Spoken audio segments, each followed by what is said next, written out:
Hello, my name's Jacob, and this is my section of the documentary. Today I'm going to be talking about probably the most impactful trip that I've had in my life. It happened in April of 2024. We took LSD in the Lake District, which is like a really nice part of England up north with like beautiful landscapes and hills and lakes. It was just such a lovely place to trip. I'm 18 years old at the moment, and I've been filmmaking since I was 10. I started off with a GoPro and kind of made about 50 films on average per year, so I just kind of progressed from there. I've recreated what I saw in the Lake District using computer software, and it takes about 8 hours per 30 seconds. So I've worked out that it takes about 120 hours of work just to create this 8-minute video. And I've included clips from this video in this section of the documentary, placed throughout.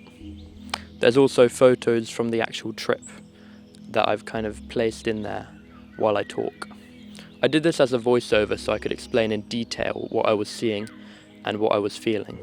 I wouldn't have been able to do it just talking to the camera like this because there's so much that I wanted to say, which is why I thought I'd do this introduction segment so you can kind of see who I am and I can kind of explain my background. At the moment, I work in the lighting department as a gaffer. My biggest project to date was about a month ago when I got hired to do a feature film. This was a really great experience and I learned a lot from it. It also built up my confidence in being a gaffer and communicating effectively and kind of leading a team. So this was a great experience. I run a channel called 901 Visuals on YouTube, which is where I do a lot of psychedelic themed imagery. I do a lot of kind of trippy visuals to music, kind of like abstract music videos. And I call them time capsules because they kind of capture a moment in my life in a way that nothing else really can. And then I also post acid POVs sometimes, which is how my channel grew so much, because one of my videos got 3.3 million views, which was completely unexpected, and now my channel has about 8,500 subscribers. Psychedelics have been a huge part of my life, but I've never really spoken about it publicly, so this is my first time kind of telling a camera my experience. So it's going to be cool to share my experiences on camera for the first time. This trip had a great impact on my mental health and made me feel very in control of my mind. And it's because I was doing a lot of daily meditation leading up to this trip, so I was prepared going into it. And it felt like the ultimate test to how strong my mental state was. So I think you'll find this story very interesting. So without further ado, let's begin.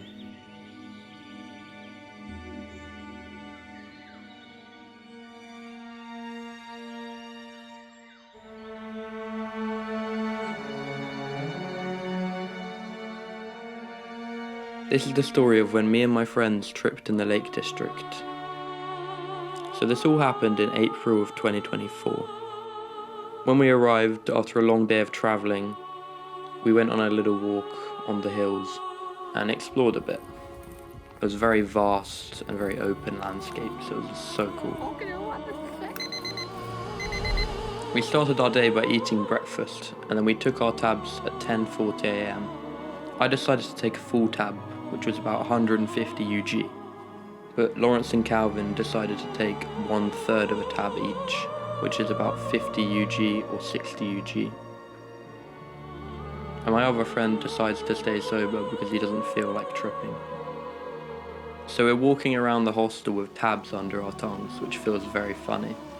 And then we go to the drying room where our waterproof trousers, coats and hiking boots had been drying off because it was raining the day before, so all our stuff got soaked. But now it was nice and crispy and warm. So we put on our warm clothes and headed into the hills. It was a very misty, damp day, and it really brought out the colours of the environment. There was mist on the hills creating beautiful depth. There was damp in the air and windy in the hills. We began walking along a very small road, which took us downhill a bit. We decided to head off the road and follow a small stream up the hill. I remember feeling a bit more flowy than usual in my body, and I felt a little bit of come-up anxiety. I was like, oh shit, what if I have a bad trip? Because at this point I hadn't tripped on a full tab in over 2 years. We started climbing up a mossy mountainside with ease, and we gained height extremely fast. It had now been 30 minutes since ingesting it. At the top of the mountain it was very cloudy and it felt ethereal. It was like a different planet up there. It felt like we were on Mars or something.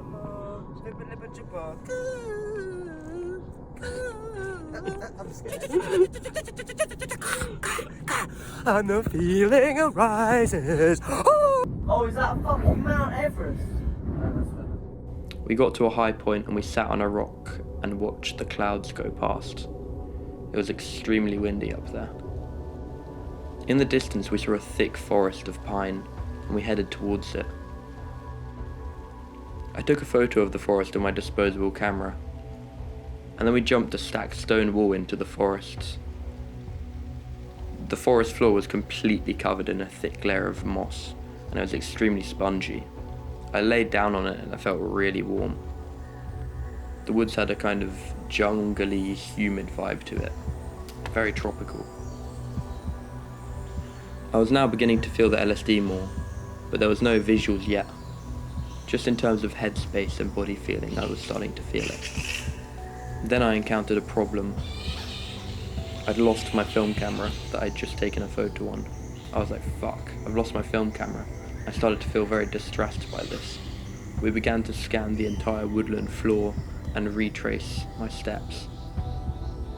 I jumped back over onto the other side of the wall because I remember taking a photo there, but I couldn't see it anywhere. Inside my head I was like, fuck, I've lost the film camera and I've lost all the great memories that I've captured on there. I walked back in defeat, but then I realised there was something on my ankle. I looked down and my camera was in the ankle of my waterproof trousers. So strange, but thank God I found it. I feel like if I didn't find it, it might have distressed me more. But we continued our journey. We continued through this woods and it felt like a very fun adventure. I found this cool glass bottle on the floor which was shaped like a skull and it had some kind of white rum in it. It was interesting because I could imagine the story behind it. Some lads had gone on a drunken walk in the mountains or something like that. It didn't sound appealing at all. I felt like I needed to walk ahead after we left the woods. So I ran about 15 meters ahead and walked along. It's because my friends were talking about people from their secondary school that I didn't know. It was kind of like drama type conversation, and I really don't like that type of conversation in general. It felt quite negative, so this is why I distanced myself from it. This was definitely a bit of the come up anxiety as well. After a while of walking alone, I decided to join them again. I said to my friend, can we talk about something trippy? And he kind of knew that I was getting a bit of come up anxiety, and he understood that. Me and Calvin started having a very trippy conversation. We were talking about how trees are a good metaphor for life and humans. The branches are the people in our lives. The roots are what we use to stay grounded, our core selves. The tree trunk is us. The leaves will flower and die. And this is like the ups and downs we'll face in our life. There was a stone staircase built into the mountain head. It was insanely trippy. We looked up at the mountain and there were different paths and routes. We were thinking about how this is a metaphor for how there are many different paths people can take in life, but we all end up at the same destination in the end. Death. Death is the only certain thing, and it's quite unifying in a way, because we will all die one day.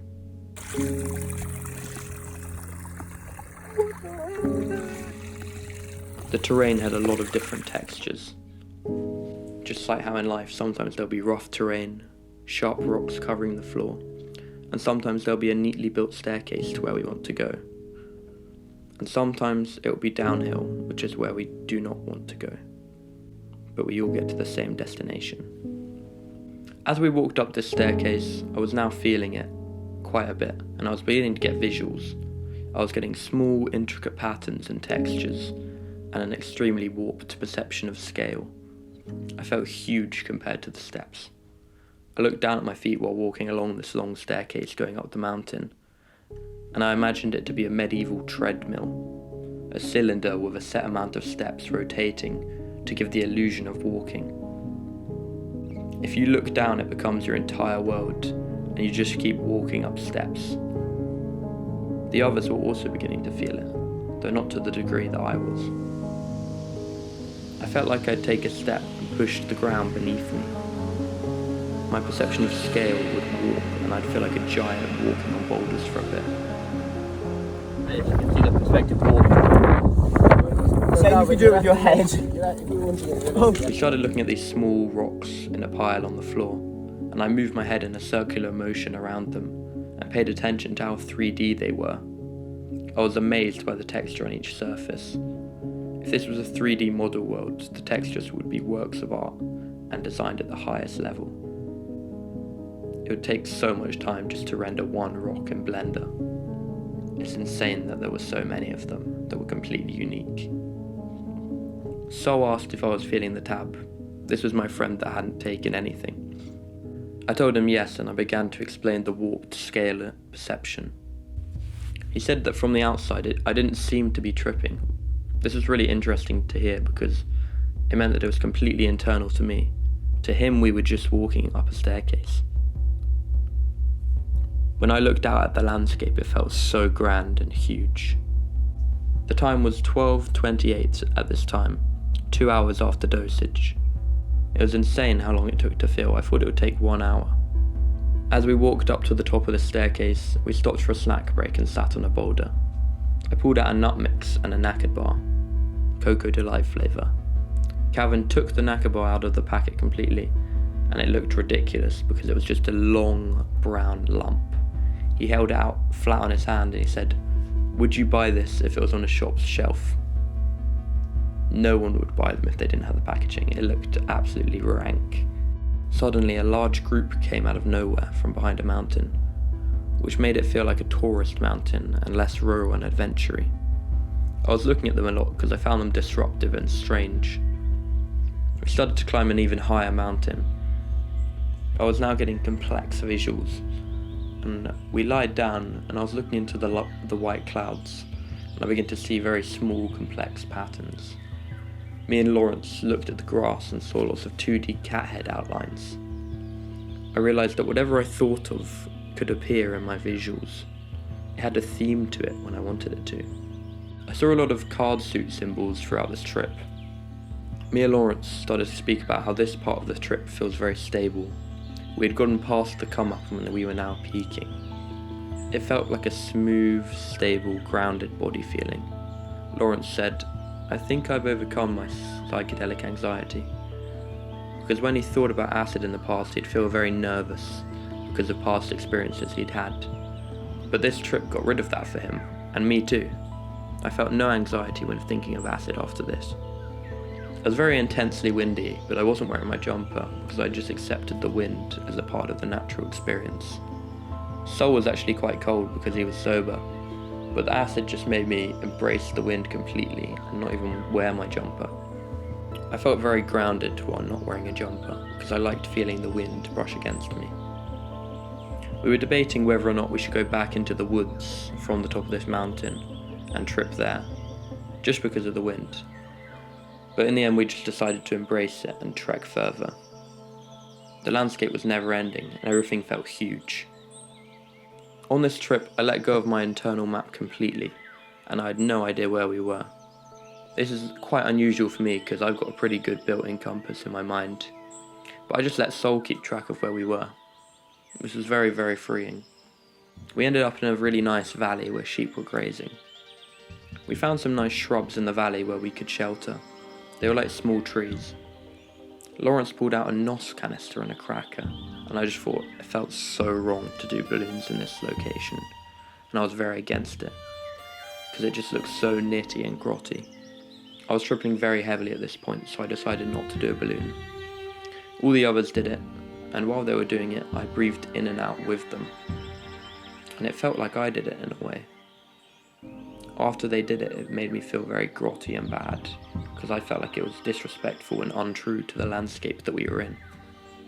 To get past this, I decided that we should meditate. I knew it would help, and it was a better way for me to have control. And me and Calvin sat on a rock and each began to meditate. Lawrence and Sol did Tai Chi breathing movements while we meditated. The meditation really calmed me down and I felt grounded. This was very meaningful to me because it felt like I had complete control of my mind, because of all the meditation I'd done daily in life. This trip felt like the ultimate test to how strong my mental state and mind was. It was stronger than it had ever been before, and I was really happy with this. This trip felt very beneficial to my mental health. It was like the ultimate test. We reached a small amount of houses at the bottom of the hill. Me and Calvin were a bit hesitant to go near them because we didn't like interacting with society when tripping. But we decided to head down anyway. On the way down, me and Calvin had a very deep conversation. On the way down, I felt like I was in a state of comfortable confusion. And I was saying, at the core of it, the only thing I am is a visual person. I may have these things like filmmaking, I may do these certain things, I may wear these certain things, but that isn't me. Those are just additions to me and ways that I express myself. We spoke about how art is a great way to express yourself. It was really great talking to him about these deep subjects in detail. It felt very groundbreaking. We had to climb over a very fast-flowing river using a tree. The water was moving extremely fast, like rapids level. I felt like a monkey while doing this. Me and Calvin walked through this old sheep field and we found a very graphic dead sheep carcass. There was a skull, a rib cage and fur around it in a ring formation. I could feel the death of this creature. It was so graphic. But I found it so funny because it's so graphic and shocking. We climbed over a stone wall and we ended up on a path by a river. There were some people on the mountain nearby that I was aware of. I decided to take a piss on the wall and I felt like an animal. After this we began to climb an extremely intense waterfall. It was fucked. We had to cross an extremely fast moving river by jumping on wet boulders. It was so much fun and there was so much adrenaline. Wow. Oh fuck. Okay. Let me describe to you what I'm seeing. On that hill, I'm seeing a lot of patterns and very vibrant colours. I so hard to describe, there's no point. Me, Calvin and Lawrence were climbing and Sol trailed behind for some reason. I think he might have been sorting out his waterproofs. We stopped and waited for him and looked out at the view, and I had the craziest visuals I've ever had in my life. The whole landscape felt giant because of the warped scale perception. I stared at this one house in the middle and it began warping, shrinking and twisting, and then the entire valley would mirror in half and patterns would fill my entire peripheral vision. Certain colours would pop out for a while and then return to normal. For example, light green may become brighter and then go darker. It's extremely difficult to describe. There's a clip where I try to explain what I'm seeing, but I fail. It's about 4:10 at this point, and I'm still tripping heavily. Every time I do LSD, it always lasts until the end of the day when I sleep. When we get to the top, Sol was talking about how he wants to head back to the hostel. I'm extremely against this, because I don't want to trip inside the hostel, because I thought it'd be so strange and really weird being around people while tripping. We made it to the top of the waterfall after a while. And up there was a hidden world. It was so cool. We found another stone staircase. We began to follow it towards a grand lake. And for some reason there were ducks up there. I've got a photo of this on my film camera. We have a snack break here and we feed some of the nuts to the ducks. It feels like a Studio Ghibli movie, it's so perfect. That's rough. That's rough, mate. Poor cunt. Got some dog shit on his hands now, he has to clean it off. We decided that we should head back because it would get dark by the time we made it home. I personally had no idea where we were locationally, but Sol knew the way somehow, so we just followed him. As we walked, my brain was seeing if I could recognise where we were. We were having some very funny conversations on the way back.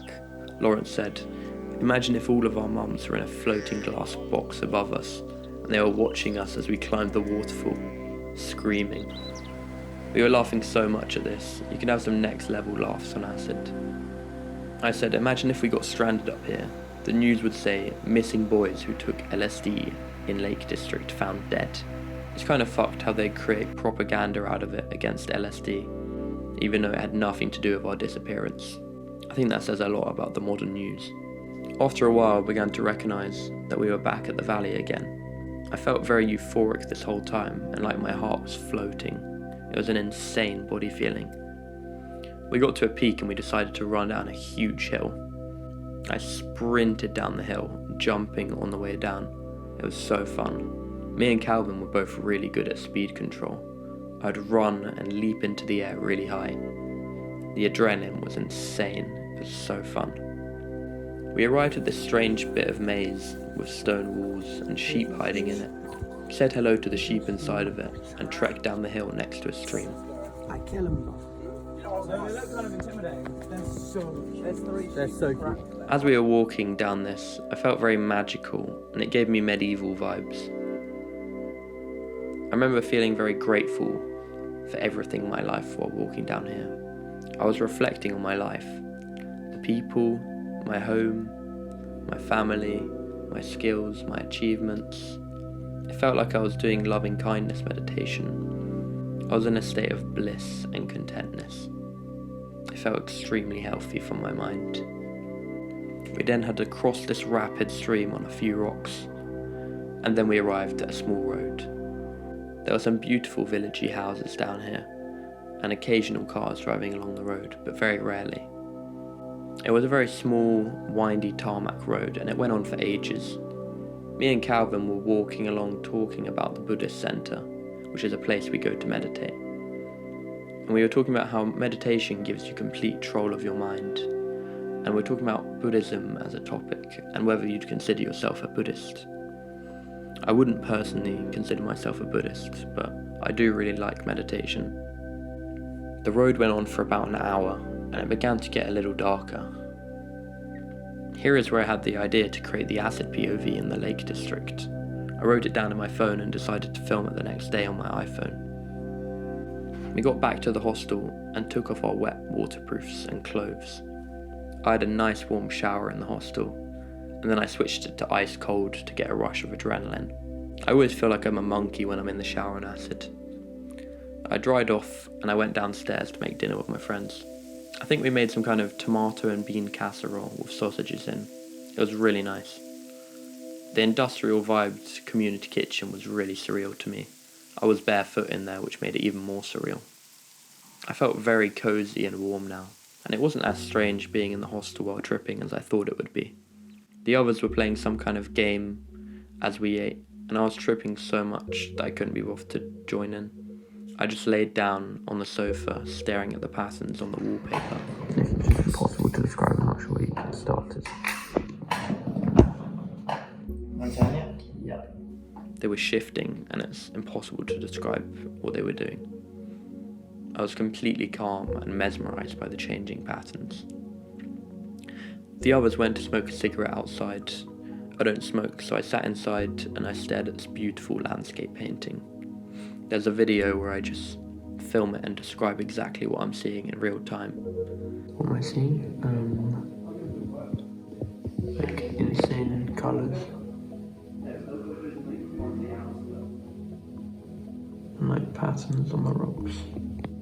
Like eyes and wallpaper type thing, like chess pieces, and some of the bits are like square. It's like a nice blend of textures.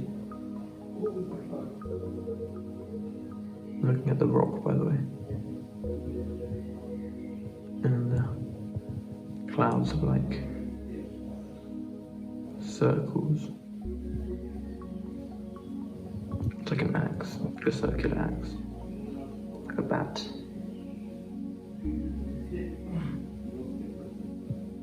Nuclear sign. But this has been used as a template for the videos you've been seeing while I've been explaining this.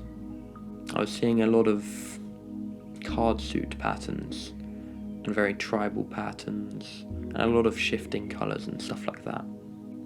I laid on the sofa and Lawrence lifted the end with my feet on until I was laying vertically on the sofa. It was so amazing. He then lifted it back down slowly, which was nuts.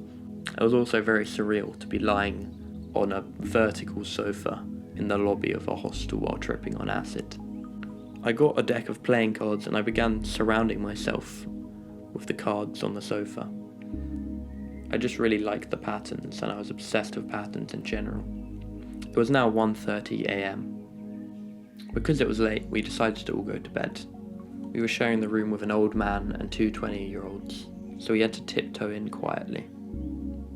I laid there in my bed, but I still couldn't fall asleep because of the acid, so I decided I might as well enjoy the acid instead of trying to sleep.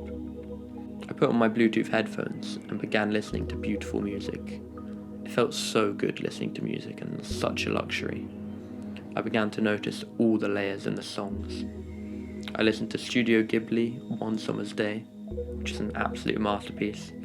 I was blown away by the fact that someone had thought of that, written it down, and executed it using an entire orchestra. It was amazing. When I closed my eyes, I was just seeing the Lake District hills because we'd been seeing them all day. I was seeing valleys, lakes, and stones. And I was also hearing Calvin, Lawrence, and Sol just talking. I was just imagining it. I think it was because I'd heard them all day, and I'd been talking to them all day non-stop. It was kind of annoying to hear them, but it wasn't that deep because I had music, and when I turned the music on, I wouldn't hear them. But when I turned it off, that's when I'd hear them, which is quite annoying when trying to sleep. I was getting extremely detailed close-eye visuals. I remember seeing extremely detailed mandalas. I remember thinking that it was on par with DMT, even though I've never done it. It was just so vivid and so detailed, and I could properly see it. It was amazing. I just laid there thinking about random ideas and stories that I wanted to create, and I actually came up with a whole storyline for a book, which I wrote into my notes while listening to Studio Ghibli music. I told myself that I'd write this book when I got home, and I've written about half, but I still need to work on it. I also realised while lying there that I had an art block that I needed to overcome. This is the resistance you get to creating art, when you're about to create something and you're like, oh, I can't be bothered, I'm not going to do it, and then you just don't do it. I told myself that I should overcome that. And I also told myself that I should create an acid POV in the Lake District and film it on my phone and add effects, which I've done and I'm halfway through doing. I really enjoyed how creative I was being on LSD without limits. I remember thinking that I wish I could experience this every night before sleep, because it just felt so creative and amazing. At 5:30 a.m. I managed to fall asleep because my brain was very tired from how active it had been all day. And yeah, in conclusion, it was a lovely trip, probably the best trip I've ever had, because it was such a good setting and such a good time in my life to do it. And all the meditation I'd been doing leading up to it, daily, really helped me to have full control over the experience and have a good trip. So yeah, this was a beautiful experience. I hope you enjoyed listening to it, and have a good trip. Goodbye.